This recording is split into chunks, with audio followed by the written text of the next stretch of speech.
Hello students, आज के session में हम लोग 3 टॉपिक्स देखने वाले हैं। ये तीनों टॉपिक्स बहुत ही इम्पॉर्टेंट है अगर हम लोगों को सच में कंप्यूटर नेटवर्क सीखना है।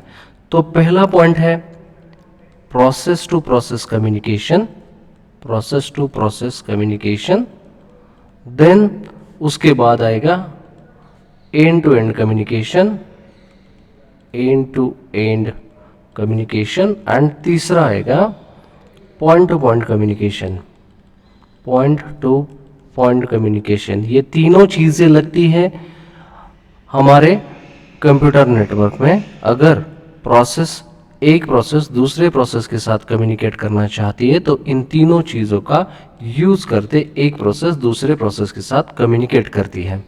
अभी नॉर्मली अगर हम लोगों ने देखा तो मेरा ये कंप्यूटर है, इस कंप्यूटर के ऊपर कुछ प्रोसेसेस एग्जीक्यूट होगी। P1 है, P2 है, P3 है, डॉट डॉट डॉट Pn तक की प्रोसेस एग्जीक्यूट होगी।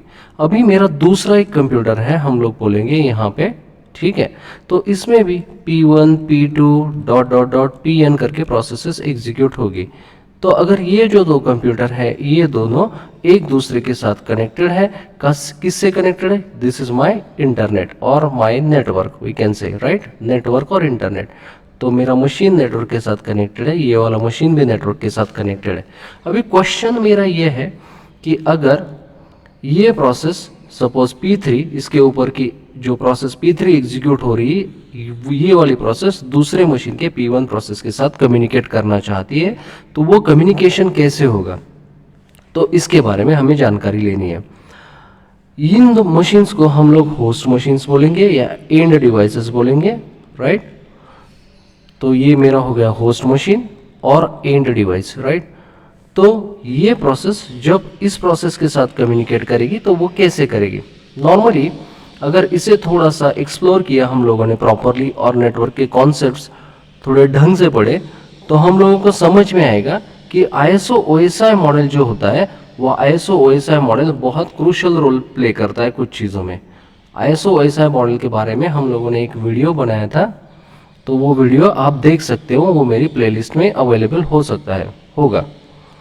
अभी ISO OSI मॉडल में कौन से लेयर होते हैं? एप्लीकेशन लेयर से लेके हम लोग बोलेंगे फिजिकल लेयर तक 7 लेयर्स होते हैं। तो यहाँ पे मैं एप्लीकेशन लेयर लिखूंगा, प्रेजेंटेशन सेशन लेयर अभी मैं स्किप कर रहा हूँ, उसके बाद मैं ट्रांसपोर्ट लेयर लिखूंगा, फिर आएगा मेरा नेटवर्क लेयर, फिर आएगा डेटा लिंक लेयर। होस्ट 1 पे ये 7 लेयर्स होते हैं। तो मेरा जो प्रोसेस एग्जीक्यूट होता है, always process gets executed on which layer? Application layer. इस लेयर पे मेरे प्रोसेसेस एग्जीक्यूट होती है। तो यहाँ पे मेरे P1 से लेके Pn तक की processes, all processes will get executed here on the host machine, ठीक है। उसके बाद ये मेरा होस्ट 2 मशीन है जिसके ऊपर फिर से ये जो 7 लेयर्स होंगे वो 7 लेयर वैसे के वैसे होंगे, एप्लीकेशन लेयर से लेके मैं बोलूँगा फिजिकल लेयर तक, ये 7 लेयर प्रेजेंट है। यहाँ पे भी जो प्रोसेसेस एग्जीक्यूट होगी तो वो प्रोसेसेस एग्जीक्यूट P1 से लेके Pn तक की प्रोसेसेस एग्जीक्यूट होगी। अभी जैसे मैंने बोला था P2 प्रोसेस को कम्युनिकेट करना है P1 प्रोसेस से, ठीक है, इस मशीन के ऊपर की P1 प्रोसेस और इस मशीन के ऊपर की P2 प्रोसेस थ्रू इंटरनेट। तो जब प्रोसेसेस एक दूसरे के साथ कम्युनिकेट करेगी तब डेटा जनरेट कहाँ पे होगा? कौन डेटा जनरेट करेगा? डेटा जनरेट होगा ये जो रनिंग प्रोसेस है उसके ऊपर। फिर डेटा जो जनरेट होगा वो ट्रैवल करेगा एप्लीकेशन लेयर से लेके फिजिकल लेयर तक। फिजिकल लेयर पे एक्चुअली हम लोगों की जो केबल्स होगी उस केबल के ऊपर फिर डेटा को प्लेस किया जाएगा और उसे फिर नेटवर्क में जो अपना सर्विस प्रोवाइडर है उस सर्विस प्रोवाइडर को दिया जाएगा, सर्विस प्रोवाइडर के राउटर को दिया जाएगा। ये वाला सपोज सर्विस प्रोवाइडर का राउटर है। तो ये जो राउटर्स होते हैं यहाँ पे n number of routers can be there on the network, और ये राउटर एक दूसरे के साथ कनेक्टेड भी हो सकते हैं, ठीक है। तो इतने मेरे यहाँ पे मैंने बोला कि ये नेटवर्क पे मेरे वेरियस राउटर्स है, इनके बीच में अलग अलग कनेक्शंस होंगे। तो अभी जब डेटा जाएगा यहाँ से फिजिकल लेयर पे, फिजिकल लेयर डेटा सेंड करेगा, केबल के ऊपर राइट करेगा डेटा, तो डेटा ट्रैवल होना, डेटा का ट्रैवलिंग शुरू हो जाएगा। तो डेटा जाएगा फर्स्ट राउटर के पास। उसके बाद ये जो फर्स्ट राउटर है, ये राउटर देगा डेटा दूसरे राउटर को। सपोज इस राउटर को फॉरवर्ड किया डेटा, फिर उसने इस राउटर को फॉरवर्ड किया, एंड देन फिर केबल के ऊपर से डेटा गया डेस्टिनेशन को।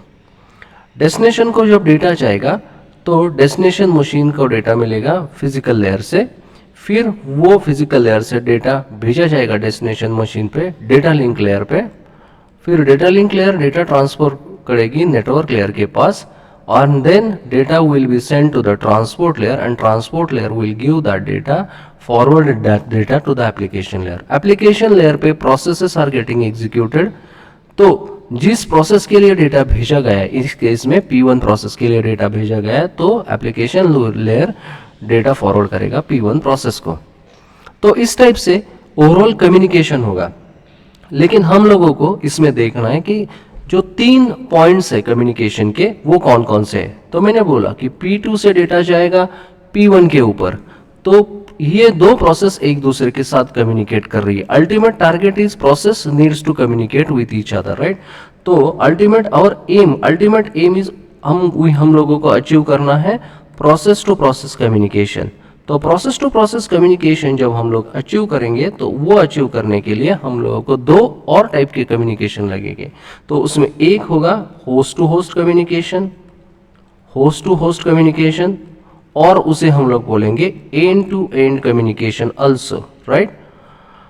तो होस्ट टू होस्ट कम्युनिकेशन क्या होता है? प्रोसेस टू प्रोसेस अगर हम लोगों ने बोला तो P2 से डेटा निकल रहा है प्रोसेस से, तो वो जा रहा है P1 तक, यहाँ तक जा रहा है, राइट। तो यहाँ से पूरा ट्रैवल होके, यहाँ से पूरा ऊपर मूव होके P1 तक जा रहा है। लेकिन एंड टू एंड और होस्ट टू होस्ट कम्युनिकेशन क्या होता है? तो होस्ट टू होस्ट कम्युनिकेशन में इस मशीन के फिजिकल लेयर पर जब डेटा आता है, तो यहाँ से डेटा जा रहा है इस मशीन के फिजिकल लेयर तक। तो ये जो डेटा मूव हो रहा है, तो इसके फिजिकल लेयर से इसके फिजिकल लेयर तक डेटा मूव हो रहा है। तो जब इस टाइप का कम्युनिकेशन होता है, तो उसे होस्ट टू होस्ट और एंड टू एंड कम्युनिकेशन बोलते हैं, मशीन से मशीन तक का। ओके, देन हम लोगों के पास और एक टाइप का कम्युनिकेशन है जिसे हम लोग बोलते हैं, जो होस्ट टू होस्ट कम्युनिकेशन के अंडर आता है, या हम लोग बोलते हैं कि होस्ट टू होस्ट कम्युनिकेशन को अचीव करने के लिए हम लोग को और एक टाइप का कम्युनिकेशन लगता है, तो that is called as point to point communication. तो पॉइंट टू पॉइंट कम्युनिकेशन होता क्या है? जब ये मेरा एक कम्युनिकेशन पॉइंट है, ये मेरा दूसरा कम्युनिकेशन पॉइंट है, जब डेटा यहाँ से यहाँ तक जाएगा, तो ये हो गया पॉइंट टू पॉइंट कम्युनिकेशन। अभी this one is my router, this one is another router, तो यहाँ से यहाँ डेटा जाएगा, तो ये कम्युनिकेशन होगा point to point communication in 2 routers के बीच में। अगर हम लोग आगे जाते हैं, हम लोग बोलते हैं अगर कि ये वाला हमारा अभी नेक्स्ट राउटर है, इससे डेटा इसके पास जाएगा, तो इन दोनों के बीच में कम्युनिकेशन हो रहा है, तो ये हो गया पॉइंट टू पॉइंट कम्युनिकेशन। अभी इसके ऊपर से हम लोग कुछ कंक्लूजन निकाल सकते हैं। तो कंक्लूजन क्या हो गया? अगर प्रोसेस टू प्रोसेस कम्युनिकेशन करना है हमें, तो हमें ज़रूरत पड़ेगी होस्ट टू होस्ट कम्युनिकेशन की, क्योंकि प्रोसेस को डेटा डिलीवर करने से पहले हम लोगों को एक होस्ट को दूसरे होस्ट तक डेटा लेके जाना पड़ेगा या डेटा सेंड करना पड़ेगा। अगर होस्ट टू होस्ट कम्युनिकेशन या एंड टू एंड कम्युनिकेशन को सक्सेसफुल करना है, तो हमें लगेगा पॉइंट टू पॉइंट कम्युनिकेशन, क्योंकि यहाँ पे जब होस्ट टू होस्ट कम्युनिकेशन को अचीव करना है, तो पॉइंट टू पॉइंट कम्युनिकेशन होना इंपॉर्टेंट है, क्योंकि यहाँ से यहाँ डेटा जाने के लिए इन बीच में ये पॉइंट टू पॉइंट कम्युनिकेशन, ये पॉइंट टू पॉइंट कम्युनिकेशन, यहाँ से पॉइंट टू पॉइंट, यहाँ से पॉइंट टू पॉइंट, ये कम्युनिकेशंस हम लोगों को परफेक्टली करवाने पड़ेंगे। तो प्रोसेस टू प्रोसेस कम्युनिकेशन कब सक्सेसफुल होगा? जब host to host communication successful होगा। और होस्ट टू होस्ट कम्युनिकेशन कब सक्सेसफुल होगा? जब point to point communication successful होगा। अभी इससे रिलेटेड कुछ इंपॉर्टेंट बातें डिस्कस करते हैं। प्रोसेस टू प्रोसेस कम्युनिकेशन अगर मैं बोलता हूं, तो उसके लिए हम लोगों को लगता है ट्रांसपोर्ट लेयर के addresses which are called as port numbers. अगर हम लोगों को host to host communication successful करना है, तो हमें लगेंगे IP addresses which resides on network layer. And अगर हम लोगों को ये point to point communication successful करवाना है या करना है, तो हमें लगेंगे कुछ और addresses which resides on data link layer and known as MAC addresses. So responsibility किसकी? ये पूरा कम्युनिकेशन करने की जो रिस्पॉन्सिबिलिटी है प्रोसेस टू प्रोसेस कम्युनिकेशन करते टाइम पे हम लोगों को ये चीज़ लगेगी host to host and host to host पूरा कंप्लीट करने के लिए पॉइंट टू पॉइंट कम्युनिकेशन हम लोगों को करवाना पड़ेगा। तो प्रोसेस टू प्रोसेस कम्युनिकेशन की रिस्पॉन्सिबिलिटी है ट्रांसपोर्ट लेयर की, होस्ट टू होस्ट कम्युनिकेशन करवाने की रिस्पॉन्सिबिलिटी है नेटवर्क लेयर की, and point to point communication करवाने की रिस्पॉन्सिबिलिटी है डेटा लिंक लेयर की। तो इन शॉर्ट हम लोग बोल सकते हैं कि अगर मुझे कम्युनिकेशन नेटवर्क पे सक्सेसफुल कराना है तो ये तीनों टाइप के कम्युनिकेशन सक्सेसफुल होने चाहिए, और इन कम्युनिकेशन को अगर हम लोगों को सक्सेसफुल करवाना है तो मेजर रोल जो लेयर्स प्ले करेंगे those are transport layer which will help to make the process to process communication successful. उसके अंदर नेटवर्क लेयर काम करेगा जो कि हम लोगों को सपोर्ट करेगा host to host communication successful करवाने के लिए। उसके अंदर हम लोग बोलेंगे कि पॉइंट टू पॉइंट कम्युनिकेशन के लिए एक और लेयर सपोर्ट करेगा, उसका नाम है डेटा लिंक लेयर, राइट। तो ये सब लेयर्स मिलके कम्युनिकेशन का जो काम है वो सक्सेसफुल कराएंगे। So that's it from this video guys. I hope that you might have like this video. अगर आपको वीडियो पसंद आया है तो आप प्लीज़ मेरे चैनल को सब्सक्राइब कीजिए एंड आप उन दोस्तों के साथ शेयर कीजिए जो कंप्यूटर नेटवर्क सीखना चाहते हैं। Thank you.